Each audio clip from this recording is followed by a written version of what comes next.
Nunca creí en las brujas. Para mí, eran solo cuentos para asustar niños o leyendas de pueblo que se quedan en el pasado.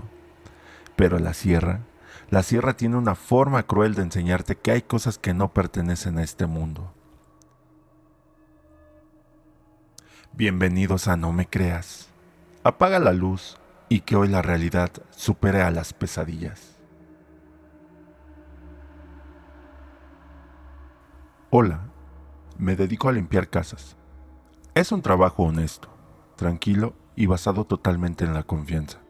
En mi colonia, todas las señoras me recomiendan, pero hace un año acepté un trabajo que me hizo cuestionar si realmente conocía a las personas para las que trabajaba.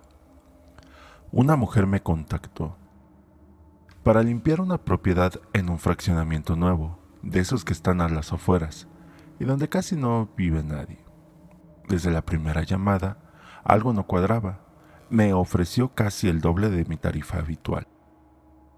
Solo puso dos condiciones: que llegara de madrugada y que, pasara lo que pasara, no hiciera preguntas.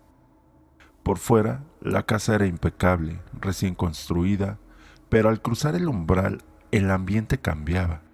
Estaba completamente vacío, con apenas un par de muebles cubiertos que daban la sensación de una mudanza a medias o de un escondite. La mujer me dio instrucciones rápidas, evitó mirarme a los ojos y salió a toda prisa diciendo que volvería más tarde. Todo iba normal hasta que llegué a una habitación al fondo del pasillo. La puerta estaba entornada, como si alguien hubiera olvidado cerrarla bien. El olor me golpeó antes de que pudiera entrar, un aroma rancio, como a carne olvidada bajo el sol. Al empujar la puerta me encontré con un altar improvisado, veladoras consumidas, fotos de personas que no conocía pegadas en la pared y una mesa plegable. Estaba llena de nombres, escritos en papeles amarillentos, pero lo peor estaba en el centro, un frasco de vidrio con un líquido oscuro y espeso. Al acercarme, el estómago se me revolvió. Flotando entre el sedimento, se distinguía claramente uñas humanas y a lo que parecía ser un dedo real. El miedo me congeló, pero el hambre de trabajo fue más fuerte que el pánico. Cerré la puerta, terminé lo demás mecánicamente y no me atrevía a mirar atrás. Cuando la señora regresó, me pagó en efectivo, me dio una propina generosa y me despidió con una gran sonrisa gélida. Te llamo la próxima semana. Al día siguiente me di cuenta que había olvidado mi cubeta y trapos en el patio. Regresé por ellos, pero al llegar el corazón se me detuvo. La casa estaba totalmente desierta. No había rastros de muebles, ni el coche de la mujer, ni una sola señal de vida. Parecía que nadie había pisado ese lugar en años. Confundida le pregunté a unos albañiles que trabajaban en la construcción de al lado sobre la familia que vivía ahí. El trabajador me miró con extrañeza y me soltó la frase que todavía no me deja dormir. ¿Cuál familia? Esa casa lleva meses abandonada en obra negra. Según nosotros, ahí nunca se ha mudado nadie.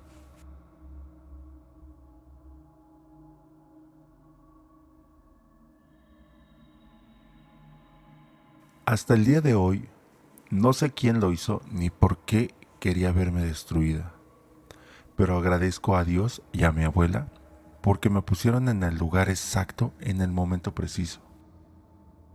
Unos minutos más tarde, y quizás yo no estaría aquí para contarlo. Cuando mi abuela falleció, dejó una última voluntad que me parecía una carga injusta. Quería que yo me encargara de absolutamente todo su funeral. En ese momento me sentí molesta. Ella sabía que yo estaba quebrada física y emocionalmente. En un solo año había perdido 2 bebés y mi salud se complicaba. A mis 26 años, mi cuerpo actuaba como el de una anciana. A pesar de que me cuidaba obsesivamente, sentía que la vida se me escapaba entre los dedos. Viajé al pueblo, a unos 25 minutos de la ciudad, para cumplir su último deseo. Organicé la misa, el mariachi, preparé la fosa, hice todo con el corazón pesado. Pero durante el entierro ocurrió algo extraño. Una necesidad física repentina e incontrolable me obligó a apartarme del grupo. Caminé a la puerta vieja del panteón, esa zona olvidada donde las cruces de madera ya están podridas y las lápidas no tienen nombre. El silencio ahí era distinto, más pesado. De pronto, el vello de mi nuca se erizó. A lo lejos, escuché un silbido metálico y familiar. Era el mismo silbido que mi abuela usaba para llamarnos a comer cuando éramos niños. No era el viento, era ella. Me levanté asustada, busqué el origen del sonido, y entonces mis ojos aterrizaron en un montículo de tierra fresca sobre una tumba abandonada. Algo sobresalía de la tierra. Al acercarme, sentí que la sangre se me congelaba. Era mi foto. Mi retrato estaba amarrado con un listón negro, rodeado de hierbas secas y una veladora consumida. Estaba enterrada en vida. En ese momento entendí por qué mi salud se agotaba y por qué mis hijos no lograban nacer. Alguien me estaba trabajando en la oscuridad de ese cementerio. Llamé a mi madre gritando y llorando. Ella, al ver la escena, no lo dudó. Consiguió alcohol y, sin importarle el respeto a la tumba ajena, le prendió fuego a todo lo que tenía mi nombre. Las llamas consumieron aquel mal de una forma extraña, con un humo denso que parecía soltar un peso de mis hombros. Desde ese día mi vida dio un giro de 180 grados. El cansancio crónico desapareció. Poco después tuve a mi primer hijo sano y fuerte.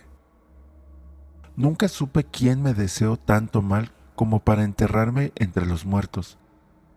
Pero estoy segura de que mi abuela me pidió que organizara su funeral solo para que yo pudiera encontrar mi propia vida ese día.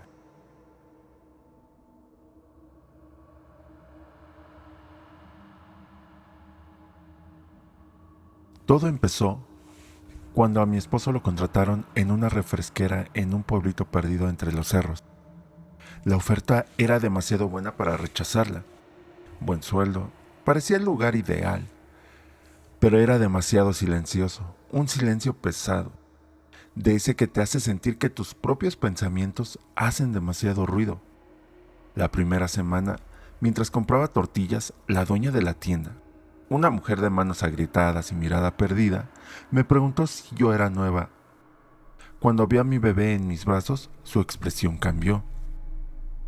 «Cuídalo mucho en las noches, mija», me dijo sin quitarle la vista de encima.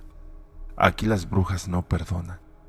Me reí, se lo juro, me reí en su cara. Pensé que era la típica superstición de pueblo, pero ella no parpadeó. Me advirtió que aquí las cosas se convierten, que usan la piel de animales, perros, guajolotes, para entrar donde no los llaman.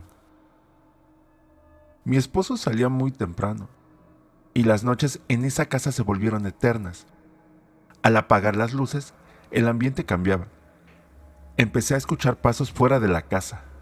Eran lentos, pesados, y luego rasguños, como si alguien estuviera probando la resistencia de las paredes con las uñas. Una noche me asomé por la ventana, y ahí estaba, un perro negro, parado en medio del camino de tierra. No ladraba, no buscaba comida, solo miraba fijamente hacia la ventana del cuarto de mi bebé. Los vecinos notaron mi miedo, me llenaron de consejos. Pon tijeras abiertas en forma de cruz bajo la cuna, cuelga un listón rojo, no salgas de madrugada. Hice todo. Pero esa sensación de ser observada, de ser marcada, no se iba. El perro aparecía cada noche, siempre en el mismo lugar, como una sombra que se negaba a disolverse con la luz de la luna. Eran casi las 3 de la mañana cuando un ruido dentro de la sala me despertó. Era un sonido de garras contra el piso de madera. Pensé que era mi esposo, pero el reloj marcaba la hora maldita. Me levanté con las piernas temblando y caminé hacia la cuna. Estaba vacía. El frío que sentía en ese momento no era de este clima. Corrí a la sala y me detuve en seco. En medio de la oscuridad vi una silueta enorme. Era ese perro, pero se veía distinto. Más grande, más encorvado, y en su hocico sujetaba con una delicadeza aterradora a mi bebé, envuelto en su cobija azul. Cuando el animal giró la cabeza, la luz de la luna iluminó su rostro. Esos no eran ojos de perro, eran ojos amarillos profundos, eran ojos humanos. Grité con toda el alma y me lancé hacia él, pero con una agilidad sobrenatural, el animal saltó por la puerta y se perdió en la negrura del patio. Salí detrás, gritando el nombre de mi hijo, pero solo encontré el viento frío de la sierra. No había rastro de ellos. Pasamos la madrugada entera buscando con los vecinos entre los matorrales y el monte. La desesperación me estaba volviendo loca. Horas después, cuando los primeros rayos de luz empezaban a salir, lo encontramos. Mi bebé estaba acostado sobre la tierra, a la orilla del camino. Estaba profundamente dormido, como si alguien lo hubiera arrullado y depositado ahí con cuidado. No tenía ningún rasguño, pero su ropita olía a algo, a azufre, a un animal mojado. Ese mismo día empaqué todo. No di explicaciones, no regresé por el resto de los muebles. Me fui a vivir con mi madre y nunca volví a poner un pie en la sierra. Han pasado muchos años, mi hijo ya creció, yo traté de convencerme de que todo fue una alucinación por el cansancio. Pero hace poco, mi esposo tuvo que pasar por ese pueblo por trabajo. Me contó que la casa ahora es una ruina devorada por la maleza, pero que al pasar frente a la entrada, vio a un perro negro sentado en el mismo lugar de hace años, inmóvil, mirando la puerta abandonada. Dice que cuando el carro pasó, el perro levantó la cabeza y lo siguió con la mirada hasta que se perdió en la curva, como si supiera quiénes éramos, como si todavía estuviera esperando a que la familia regresara para terminar lo que empezó aquella noche.